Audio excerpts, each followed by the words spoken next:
Oi, pessoal. É, no mito das cinco raças, o Hesíodo falou do que acontece, de como eram as cinco idades diferentes do homem, né? A idade de ouro, a idade de prata, em que se tratava de reis, né? Os homens não guerreavam nem plantavam, eles apenas recebiam as coisas. Mas a diferença de um para o outro, sendo o ouro muito melhor que a prata, né? É que os homens de ouro eles conservavam, se conservavam piedosos diante dos deuses, honrando os pais, né? Enquanto os homens de ferro não faziam isso. Eles viviam como bebezões, próximos de suas mães, só saíam dali para morrer. Né? Em 100 anos eles morriam, passando a vida inteira como grandes bebês, despreocupados do, do respeito com com a mãe, com as outras pessoas, do respeito em relação aos deuses, né? Por isso que eles sim vão ser promovidos quando morrem a daimons, mas daimons que vão viver embaixo da terra, diferentemente dos homens de ouro que vão ser daimons acima da terra, que conselheiros dos reis, para que os reis se mantenham suas decisões na justiça de Zeus, para que os homens continuem conseguindo não cometerem excessos, né? Não caírem no excesso. Os outras duas raças, a raça de bronze e a raça dos heróis, elas têm uma coisa em comum, que é que a principal ocupação delas era a guerra, né? Os trabalhos diários. Todos os homens de bronze eram guerreiros ferozes, não conseguiam nem conversar com outros homens, né? O jeito deles de resolverem os assuntos era na luta, na luta mar, né? Na guerra. E alguns heróis eram assim também. E o pagamento que eles têm depois de morrerem é morrerem pelas próprias armas, né? Nas lutas. E o pagamento é virarem anônimos, deixarem de ser, né? Não ser mais. Imagino como isso é ruim para o grego antigo, deixar de ser. Nesse contexto em que mostrado pelo Hesíodo, que as musas elas dão ser, né? Elas cantam e o canto dá o ser das coisas, né? Imagina você deixar de ser, você ser esquecido, né? É a pior coisa. Pior coisa. Alguns heróis, não poucos, é verdade, alguns heróis conseguem se manter na justiça de Zeus, seguir a vontade de Zeus, né? O que Zeus estabeleceu para os homens, para que eles não causem desvios na ordem cósmica, né? Cosmogônica. São os heróis que se mantêm na vontade de Zeus, e quando eles morrem, eles vão ser promovidos, né? Eles vão ser promovidos,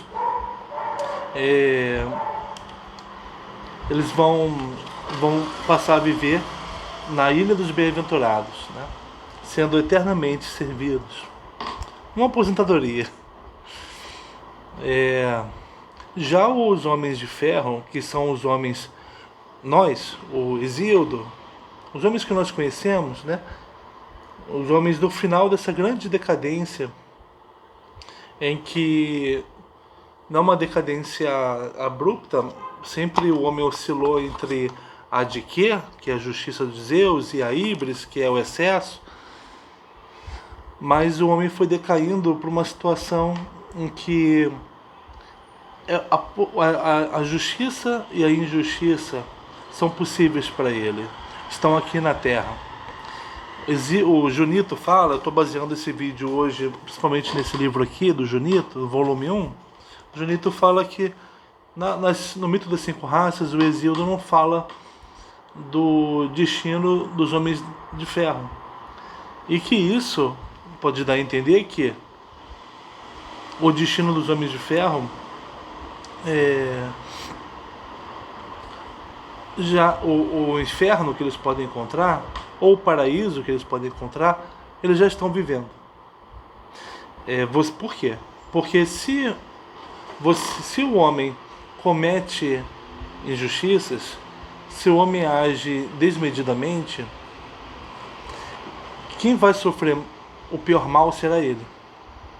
Não será aquele que foi alvo da injustiça dele. Será ele próprio. Porque ele está causando a ruína dele próprio, né?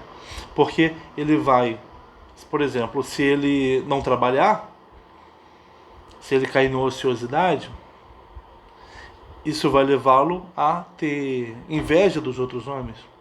Tendo inveja, ele vai querer tomar aquilo que é do vizinho dele.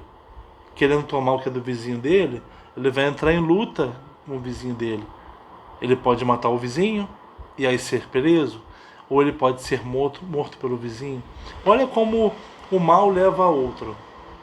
Olha como a falta de trabalho leva o homem para desmedida, para injustiça, né?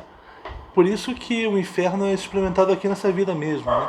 Assim como o paraíso também é experimentado aqui. Se o homem trabalha, ele constrói, ao invés de destruir a própria vida, a vida dos outros, ele constrói o sustento dele e ele constrói outras riquezas, e aí ele pode viver sem necessidades, e quando ele estiver doente, ele vai ter dinheiro para garantir a recuperação dele.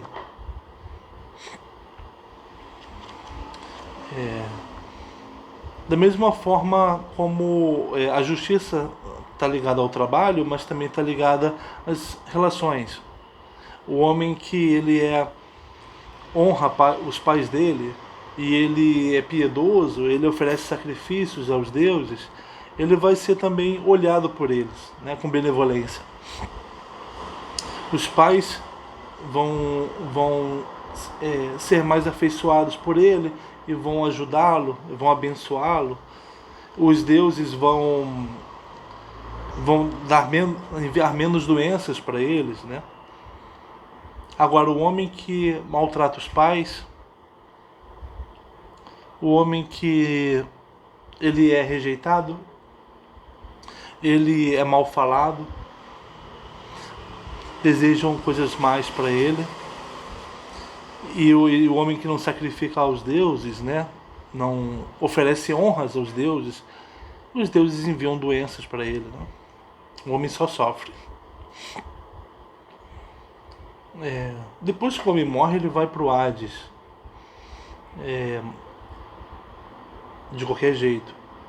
Mas o inferno ele pode experimentar enquanto está vivo.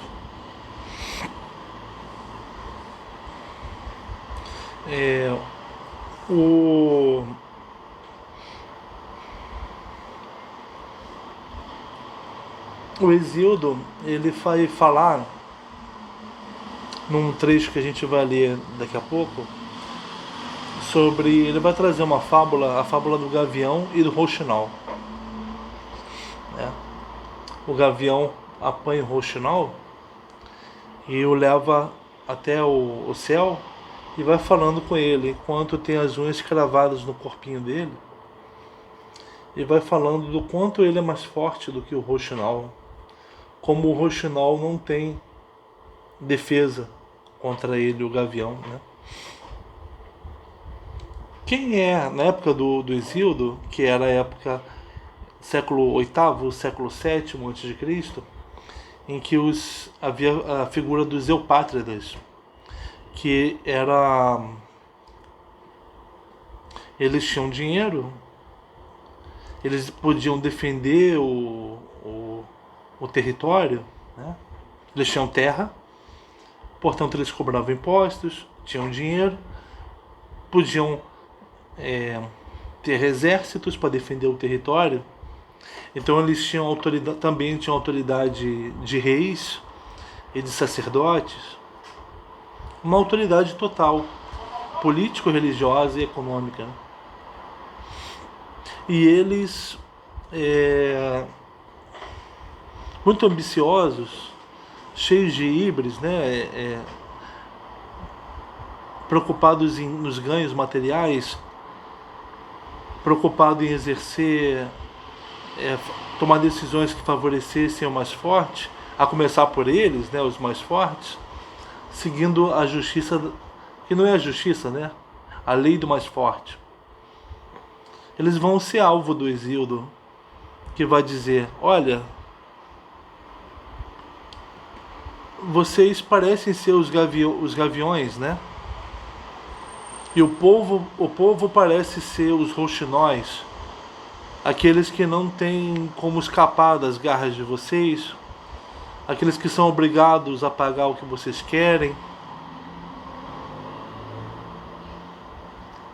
aqueles que, enquanto vocês têm tudo o que vocês querem e têm uma vida maravilhosa, e o povo estando destinado a sofrer, né? Mas Hesíodo vai dizer, no final das 5 raças, vai profetizar do declínio da raça de ferro, né? Como o homem vai destruir a própria vida e a convivência, né? Não haverá mais pais e filhos, nem amigos. O homem vai viver em guerra e vai morrer, né? E a justiça e a vergonha, as duas deusas que estavam ao lado dele vão abandoná-lo, né? E os males e a miséria vão assaltá-lo, né? E ele não vai ter remédio para isso. Então o Hesíodo diz para os Eupátridas, e também dá um recado para o irmão dele, né? Quem será que é o gavião? Será que realmente são vocês? Aqueles que seguem a lei do mais forte? Ou será que é Zeus? Será que não existe um soberano que guarda a justiça, que ocorre por vários caminhos, né? Mas um juiz pode tomar uma decisão de forma justa e em outro momento uma decisão diferente também ser justa, ambas seguindo a vontade de Zeus. E se não seguirem, Zeus não é forte bastante para mandar males para os homens, né? O homem vai conseguir se defender dos males mandados por Zeus? Será que vocês, Eupátridas, são os gaviões da história? Ou será que não existe alguém mais forte do que vocês? Se vocês querem pela força? O homem que quer viver pela lei do mais forte, ele esquece que sempre existe um mais forte. Vai fazer dele um roxinol, alguém passivo. Então é melhor viver pela justiça de Zeus, né? Melhor viver pelo entendimento das leis da natureza, das leis morais e o respeito delas, o entendimento de como as coisas são e o que precisa ser feito para que elas continuem funcionando. Não é melhor? Eu acho que é melhor. Então vamos ler um pouquinho do próprio Hesíodo. Olha aqui, a justiça. Agora uma fábula falo aos reis, mesmo que isso saibam. Assim disse o gavião ao rouxinol de colorido colo no muito alto das nuvens, levando-o cravado nas garras.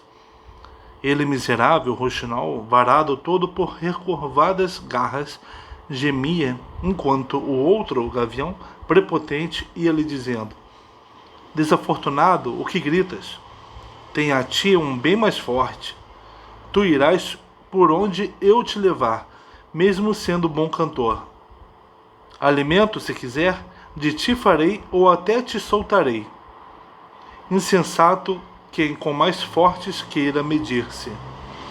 De vitória é privado e sofre, além de penas, vexame. Olha como o Gavião fala para o Rouxinol. Ele não tem saída e o Gavião decide o destino dele, né? Assim falou o Gavião de voo veloz, ave de longas asas. Tu, ó Perses, escuta a justiça e o excesso não amplies. O excesso é mal ao homem fraco, e nem o poderoso facilmente pode sustentá-lo, e sob seu peso desmorona quando em desgraça cai. Então o excesso não é suportar, o excesso ele traz males, né, que não são suportáveis nem pelo mais poderoso, imagina pelo mais fraco. A rota a seguir pelo outro lado é preferível, leva ao justo. Justiça sobrepõe-se a excesso quando se chega ao final. O nécio aprende sofrendo.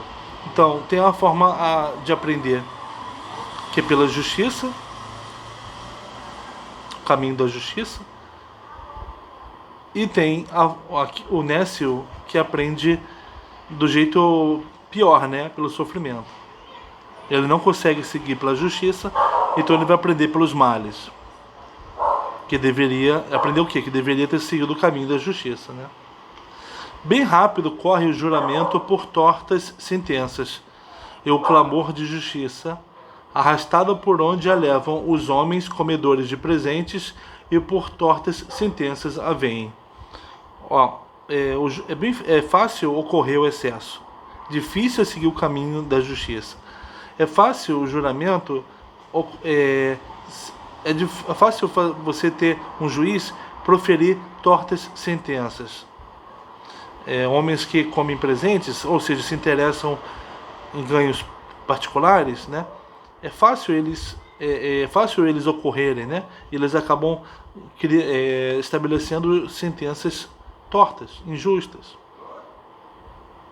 Ela segue chorando as cidades e os costumes dos povos, vestida de ar e aos homens levando o mal, que a expulsaram e não a distribuíram retamente.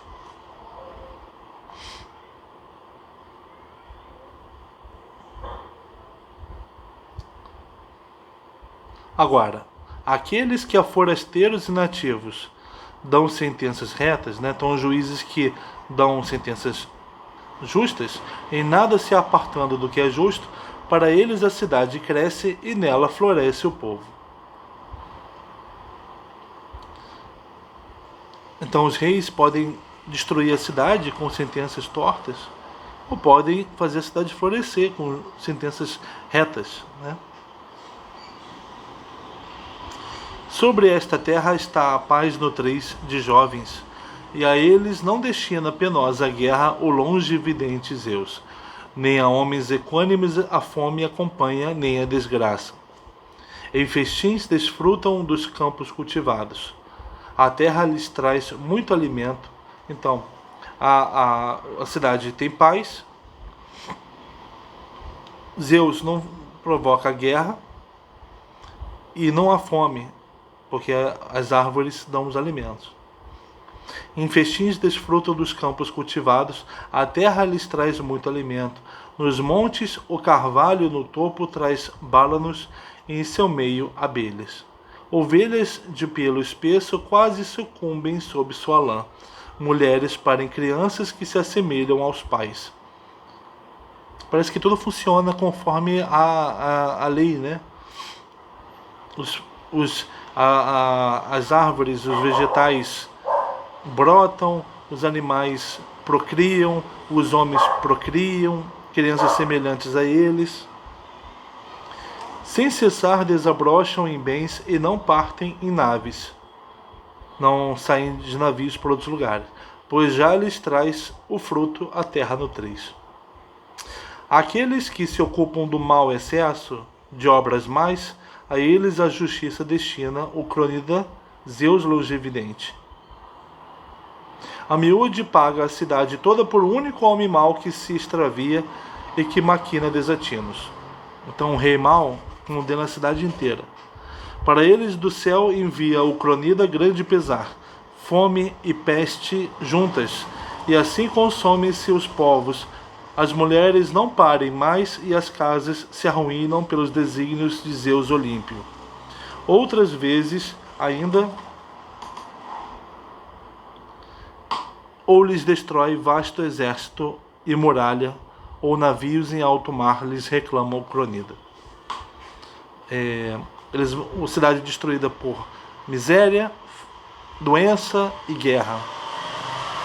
E também vós, ó reis, considerai vós mesmos esta justiça, pois muito próximos estão os imortais, e entre os homens observam quanto lesam uns aos outros com tortas sentenças, negligenciando o olhar divino. E 30.000 são sobre a terra multinutriz os gênios de Zeus, guardiães dos homens mortais.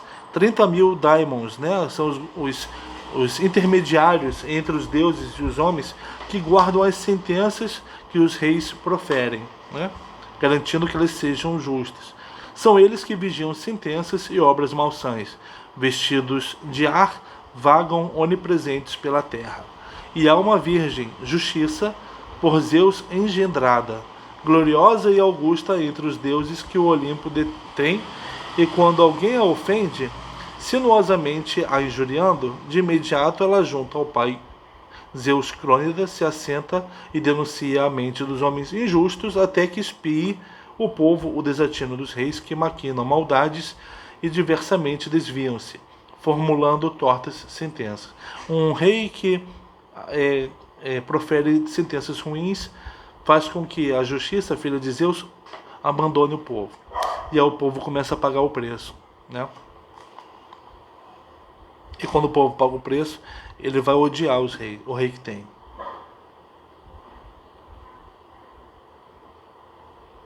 Isto observando, alinhai as palavras, ó reis, comedores de presentes. Esquecei de vez tortas sentenças. A si mesmo o homem faz mal, a um outro o mal fazendo. Quem causa o mal a alguém, está fazendo mal a si mesmo. Para quem a intenta, a má intenção malíssima é. Lembra do Sócrates, que disse que o mal maior sofre aquele que provoca o mal. O olho de Zeus que tudo vê e assim tudo sabe, também isto vê, se quiser, vê e não ignora que justiça é esta que a cidade em si encerra. Agora eu mesmo, justo entre os homens, não quereria ser, e nem meu filho, porque é um mal homem justo ser, quando se sabe que maior justiça terá o mais injusto. Então, Exeu está falando que, mesmo quando há um injusto na cidade, não adianta você ser justo nessa cidade. Né? Você está no meio do povo e você vai sofrer os males decorrentes. Né? Mas espero isso não deixar cumprir-se o tramante Zeus. Tu, ó Perses, lança isto em teu peito. A justiça escuta e o excesso esquece de vez. Pois esta lei aos homens o cronida dispôs, que peixes, animais e pássaros que voam devorem-se entre si, pois entre eles justiça não há. Por que os animais se comem uns aos outros, né? Aos homens deu justiça, que é de longe o bem maior. Por que os homens são diferentes dos animais? Porque eles têm a justiça. Pois se alguém quiser as coisas justas proclamar sabiamente, prosperidade lhe dá o longevidente Zeus. Mas quem deliberadamente jurar com perjúrios e mentindo ofender a justiça, comete irreparável crime. Deste, a estirpe no futuro se torna obscura, mas do homem fiel ao juramento, a estirpe será melhor.